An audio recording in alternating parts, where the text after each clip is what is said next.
At ito na nga mga Mare, nakarating na kami sa Lima Outlet. Kaya bumaba na kami ng jeep. Tapos pagkababa namin, pumunta kami ng 7-Eleven. Sabi ko sa bilas ko, bibili lang ako ng tubig kasi nauuhaw ako. Kasi medyo nalulula ako. Masama ang pakiramdam ko kanina sa jeep. Buti na lang ang bilas ko, palagi siyang may dalang rab. Yung rab ko na binigay niya, nakalimutan ko. Kaya sabi ko, patay, nakalimutan ko kakamadali. Yun talaga ang number 1 na sakit ko. Bukod sa allergy sa mabango, pinakamatindi ang sakit sa limot. Minsan nga sinasabi ko palang nakakalimutan ko na, tapos uulitin nila. Ang gagawin ko, hindi mo na ako i-imik, maglo-loading muna ako, isipin ko muna kung sinabi ko ba talaga yan o hindi. Tapos minsan naman, kahawa ko palang yun, pinato ko lang kung saan. Nakalimutan ko na kung saan ko pinato. Kung magwawala na naman ako niyan kakahanap, 'di ba? Matindi yung sakit ko, hindi nyo kaya yun. Tuwang-tuwa nga pala ako dun sa takip ng tubigan. Sabi ko, pwede yan gawing tubigan, dadalhin sa school, 'di ba? Hindi siya masyadong mabigat. Basic lang, madali lang dalhin. Kasi yung tumbler is mabigat. Mayroon na kasi siyang bigat bago mo pa lagayan ng tubig. Kaya doble-doble yung bigat. What?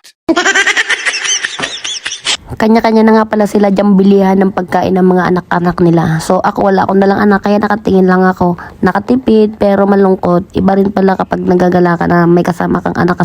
Nakakatuwa na nakaka-stress. Siyempre sasawayin ko sila, ganun-ganun. Namimiss ko na rin yung pagsasaway ko sa mga anak ko kapag kasama ko silang gumagala. Buti na lang paglabas namin, nakakita agad kami ng tricycle, kaya sumakay na kami. Medyo may distansya din kasi yung pagpasok sa Lima Outlet. Kung maglalakad kami, sayang na naman ng oras, diba? Kaya, mura lang naman ang bayad sa tricycle, 15 pesos per head. Kaya sabi ko, okay na yon. Ilan din kami.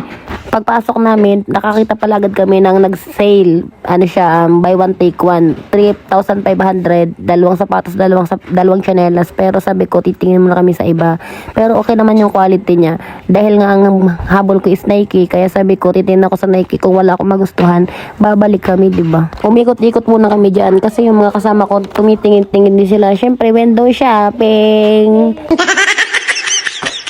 Dahil nga ako ang bata sa paggagalang to, ang sabi ko sa mga kasama ko, tara na, tingin mo na kami sa Nike kasi sayang lang oras talaga, puro oras ang iniisip ko kasi nga sayang talaga pag kami ginabi may mga kasama kami bata, diba? Syempre yung ate ko panay din ang tingin sa bag, mahilig din siya sa bag, same kami. Teacher siya, kaya naintindihan ko siya, ako nga hindi teacher, mahilig sa bag eh. Paglabas namin sa unang shop na pinasukan namin, hinahanap ko agad yung shop ng Nike. Hindi kasi namin alam kung saan yun. Ngayon lang talaga kami nakagala ng ganyang oras sa outlet kasi malimit kami pumunta dyan ng gabi, pahapon ganun yung nasakay kami sa mga bike, yung parang kang bata, diba? Sana all. Alam niyo ba mga Mari, hindi alam ng asawa ko na bibili